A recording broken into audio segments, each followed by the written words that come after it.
არჩევნების დროს დაფიქსირებულ დარღვევებთან დაკავშირებით განცხადება გააკეთეს ერთიანულ ნაციონალურ მოძრაობაშიც.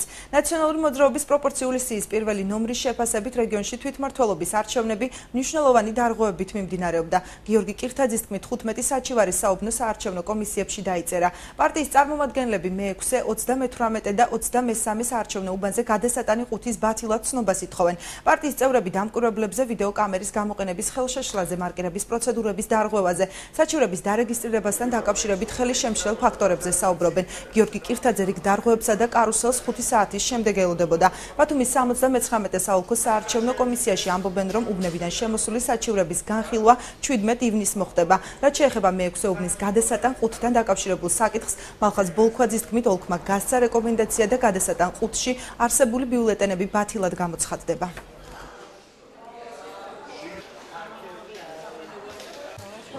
როგორც ჩანს, ქართულმა ოცნებამ თავის ჩატარებულ კანდიდატით დაადგინა, რომ გადასატანი ყუთში ყოფილი ბიულეტენები მათი არ იქნებოდა და ამიტომ გააკეთეს ის, რომ ხელმოწერების გარეშე გაატანეს ბიულეტენები გადასატან ყუთზე წამსვლელ კომისიის წევრებს, რაც თავისთავად უკვე იწვევს გადასატანი ყუთის ბათილობას. ასევე ჩვენ ასევე ვითხოვთ გადასატანი ყუთის გაბათილებას 93 საარჩევნო უბანზე, რომელშიც უკან დაბრუნებული გადასატანი ყუთი რაღაცა გაურკვეველი მიზეზების გამო გარეთ გაიტანეს, მე ისევ შემოიტანეს და ბევრი ატარეს მოკეთ იქეთ-აქეთ. ჩვენ რომ განვიხილოთ ნებისმიერ დარღვევა, ამისათვის აუცილებელია საჩივრები.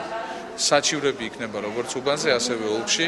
ჩვენ ამ საჩივრებს განვიხილავთ ზეგ 17 ივნისს. მე-6 უბანთან დაკავშირებით ჩვენ მივეცით მათ რეკომენდაცია და როგორც ჩვენთვის ცნობილია, გაბათილდა მხოლოდ გადასატანი ყუთი. გადასატან ყუთში არსებული ბიულეტენები გაბათილდა.